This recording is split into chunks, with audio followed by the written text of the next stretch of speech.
Hey guys, Advise here, and I've got a fun wizard build I'd like to share with you. In the bottom left corner of the screen, you'll get to see the build in action while I go over what the build is and what gear you'll need for it. Now, I originally played this build in Season 2 while I was farming for my Firebird set. Of course, with my luck, all I could find was Tal Rashas. With this build, you can play aggressively, the way I prefer, or you can still kite off screen like a bitch. Sorry, I mean Lizard and Hydra Wizard. Fortunately, you won't need to hunt rare legendaries like Serpent Sparkers to make this build work. As of 2.2, all you truly need is 2 pieces of Tal Rashas to get started. One thing that's great about this build is that it works great for both fresh 70s and better geared characters alike, and there's still tons of room for optimizations that I've yet to explore. As for what it's truly capable of, I don't yet know, but I have managed to solo clear a tier 40 Greater Rift with it. Now, this build is all about taking advantage of the 2-piece Tal Rasha bonus to drop meteors on everything as often as possible. To do that, we want to make sure we're dealing all 4 types of elemental damage that the wizard can do. Now let's take a look at the build. For starters, I use Magic Missile Glacial Spike. Not only is this our source of cold damage, but it's also a really handy CC. You can use it to bottleneck enemies and keep them in place until your meteor lands on them. Up next, we have Arcane Orb Scorch, which is our source of fire damage. I also use Teleport Wormhole for mobility, survivability, and just general utility. It's awesome. After that, I use Familiar Arcanaut for a source of arcane damage, as well as arcane power regeneration for more arcane orbs. Storm Armor Shocking Aspect for a source of lightning damage.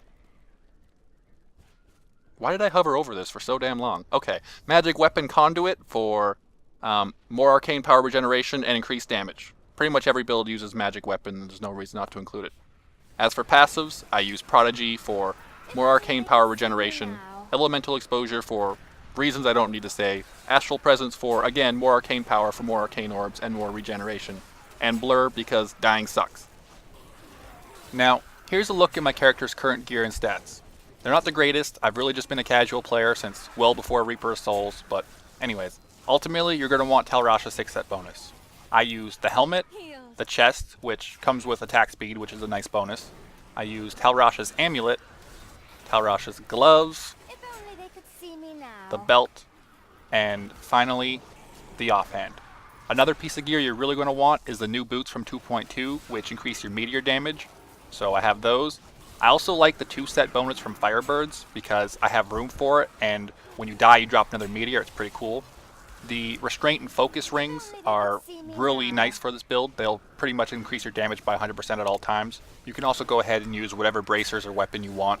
Pretty much the bracers, weapon, pants, shoulders are all modular in this build. You can equip anything there. You could even swap out the pants for Tal Rasha's pants and then change your gloves to anything else too. Oh yeah, another reason why I like the Firebird shoulders is because they come with resource cost reduction. That's really nice for this build because Arcane Orb is going to be your real heavy hitter next to your meteors, and you want to be able to throw as many of them as you can in between your meteor cooldowns.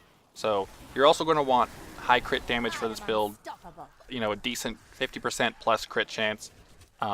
As for what legendary gems you want to use and where to spend your Paragon points, I'll cover that in the build I post on Diablo fans, which you can find a link to in the description.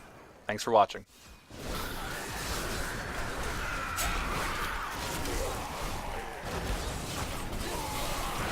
How does that feel? The Rift Guardian is here.